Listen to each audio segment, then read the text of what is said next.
Welcome back to Easy Learning. Today we are going to discuss about solution of a cubic polynomial. Here we have a cubic polynomial p of x equals 3x cubed minus 5x square minus 11x minus 3. We know how to solve a cubic polynomial. We have studied in our previous classes, but still let's see the different steps in detail to solve a cubic polynomial. Okay. For any cubic polynomial, the first thing we have to check is whether x equal to plus or minus 1 is a solution for this cubic polynomial. What do you mean by solution? When we give that value of x to this polynomial, we need to get the value as 0. For example, when we put 1 as a value of x in this polynomial, the total value must be equal to 0. We are going to equate this polynomial with 0. So first what we have to do, we have to equate it. Minus 5x square minus 11x minus 3 equals 0. Isn't it? Then we will write the different values, a, b, c, d values. What is a, b, c, d values? We know the general form of a cubic polynomial is x cube plus bx square plus cx plus d equals 0. This is the general form of a cubic polynomial. This is the general form of a cubic polynomial, isn't it? Now, what we have to take? We have to write the values of a, b, c, and d. Value of a, as per this question, it is 3. B equals minus 5. C equals minus 11, and D equals minus 3.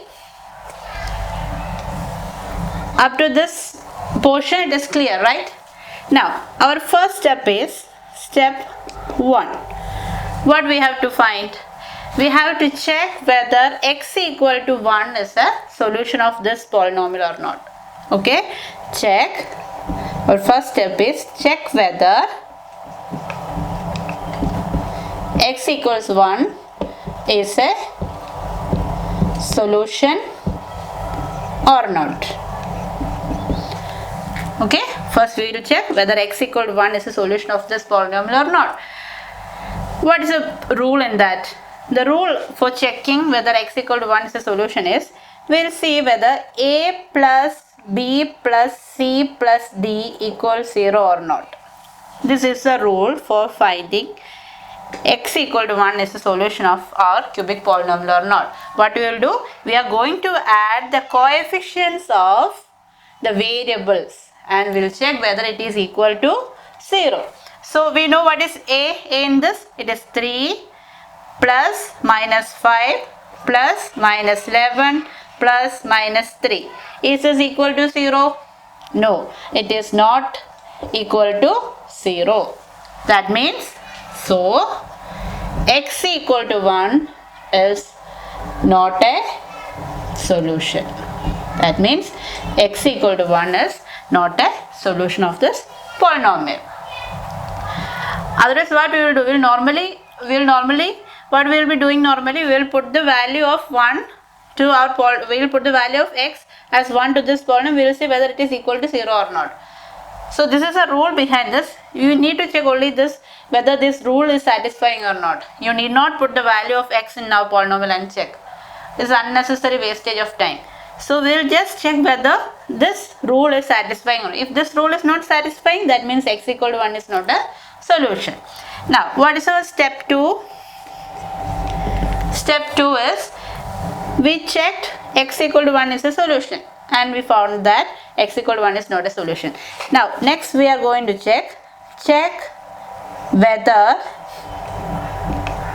x equal to minus 1 is a solution or not. We are going to check whether x equal to minus 1 is a solution or not. Now, to find x equal to minus 1 is a solution, what we are going to do? We will be adding the alternate coefficients. That means we are going to add a plus c and b plus d and we'll check whether both they are same or not. What we are going to do? When we are going to check whether x equal to minus 1 is a solution or not, what we will be doing? We will add the alternate coefficients. That means we are going to add a plus c equals b plus. We are going to check whether a plus c equals b plus d or not. What is the value of a from this polynomial? It is 3. And what is the value of c? Minus 11, right? And we are going to check whether it is equal to b plus d. b is minus 5 and d is minus 3. Okay, minus 8 equals minus 8. That means LHS equals RHS. Alternate coefficients, the sum of the alternate coefficients are equal. That means x equal to minus 1 is the solution of this polynomial. Therefore, x equals to minus 1 is a solution. Now we got one value of x or 1 0 of x. We have studied that for any cubic polynomial there will be at most zeros of the polynomial, zeros of a cubic polynomial, at most 3 zeros, isn't it? For any cubic polynomial there will be at most 3 zeros of polynomial, and we got one solution, 1 0 of polynomial x equals minus 1, and we have studied that how we are going to denote zeros of a polynomial for a cubic polynomial: alpha, beta and gamma. That means we got the alpha value, alpha equals minus 1. And next what we'll be doing, the next step is I am going to denote the constant of our polynomial with variable p and the first term with q. Okay, I'm going to denote the constant of a polynomial with p and the first term with q. That means p equals minus 3 and q equals 3. Okay, just a substitution. We are going to substitute p as a constant, p equals minus 3, and q as the first term, that is q equals 3. Now I am going to find out the factors of p. I am going to find out the factors of p. Factors of p. What are the factors of minus 3? Plus or minus 1 and plus or minus 3. Okay, factors of q, that is also 3, plus or minus 1 and plus or minus 3. Now we are going to divide p by q. We are going to divide p and q, p by q. Then what will be the answer? With the first one, plus or minus 1 and plus or minus 1 by plus or minus 1, it is plus or minus 1. Okay, plus or minus 3 by plus or minus 1 is plus or minus 3. Okay, plus or minus 1 by plus or minus 3 is plus or minus 1 by 3. Plus or minus 3 by plus or minus 3 is plus or minus 1, that we already have. So we got plus or minus 1, plus or minus 3 and plus or minus 1 by 3 as the, we got the 3 results. We found out the factors or divisors of p and q, and we just divided p upon q, and we got 3 results: plus or minus 1, plus or minus 3 and plus or minus 1 by 3. Okay, now we already found that x equal to 1 is not a solution. So from this, plus 1 is not a solution, x equal to 1 is not a solution, and we already find x equal to minus 1 is a solution. Now next term is plus or minus 3 and plus or minus 1 by 3, right? Plus or minus 3 and plus or minus 1 by 3. And how we are going to do that? How we are going to find out then? Next, from this we are going to check whether x equal to 3 is a solution or not. We are going to check the first x equal to 3. So let's try. X equal to 3 is a solution or not. Okay, we are going to check whether x equal to 3 is a solution or not.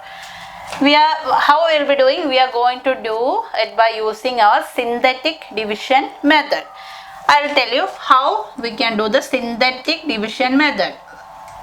We are going to use synthetic division.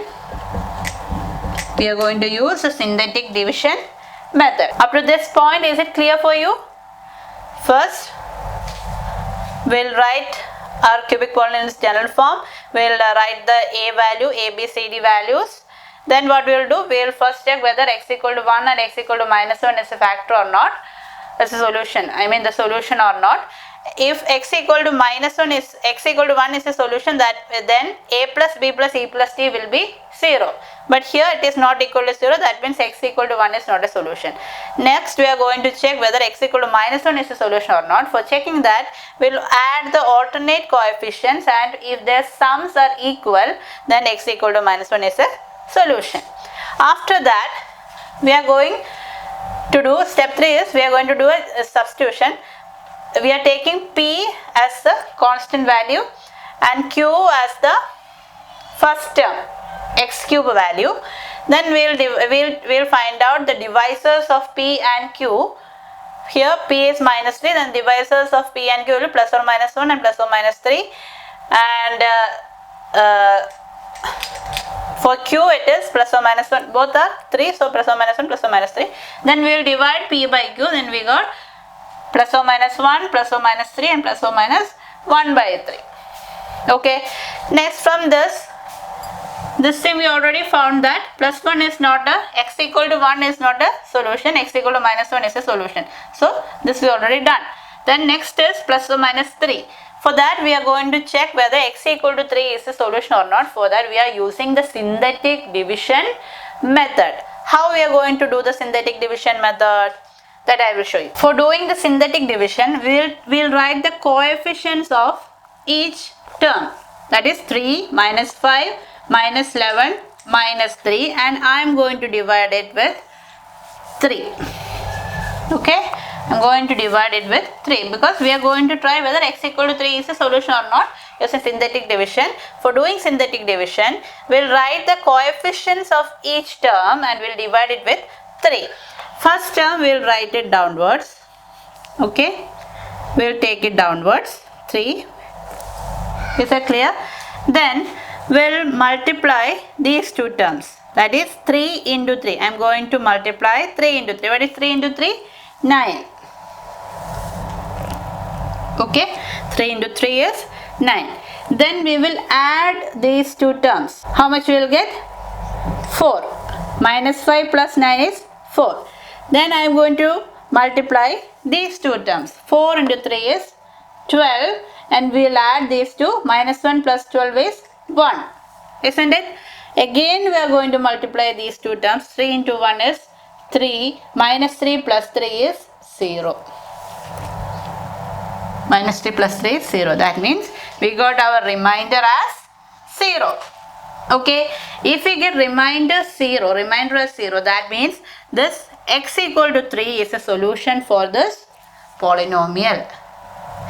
If we get remainder 0, that means this number will be a solution for the polynomial. That is x equals 3 is a solution. Here, this is the remainder. So x equal to 3 is a solution. We will just write this first number downwards, then we will be multiplying each term and finally multiplying, and then we are adding the results. And if the remainder is 0, then that number will be a solution. Okay, then this is in the form, this is 3x square plus 4x plus 1. 3x square plus 4x plus 1. This is in which form? This is in the form of a quadratic polynomial, isn't it? 3x square plus 4x plus 1 is in the form of a quadratic polynomial. So this is equal to 0. We know how to solve a quadratic polynomial. How we will solve a quadratic polynomial? That is 3x square plus 4x plus 1. Sum should be 4 and product should be 3. Right? 3 into 1. Sum should be 4 and product should be 3. Which is the number? When two numbers are multiplied, we need to get the product 3, and that numbers, when they are added together, we must get 4. Right? What are those numbers? Which are those numbers? 3 and 1. Right? 3 plus 1 is 4 and 3 into 1 is 3. Then this will become 3x square plus 3x plus x plus 1 equals 0. Just splitting of terms. Splitting. When we are splitting the terms, we must always keep this in mind. The product should be 3 into 1, 3, and sum should be 4. Sum is 4 and product is 3 into 1 is 3, right? When we multiply the coefficients, the product will become 3, and when we add, it will become 4x. Okay. Now, 3x will take it as common. This will become x plus 1 plus 1 into x plus 1 equals 0. That means 3x plus 1 into x plus 1 equals 0, or 3x plus 1 equals 0, x plus 1 equals 0. 3x equals minus 1, that means x equals minus 1 by 3 and x equals minus 1 are the solutions of this polynomial. We have the solutions of this polynomial. But what are the solutions? Solutions are x equals minus 1, 3 and minus 1 by 3 are the solutions of this polynomial, or they are the zeros of this polynomial. That means alpha equals minus 1, beta equals 3 and gamma equals minus 1 by 3. Is it clear? This is a method to solve a cubic polynomial.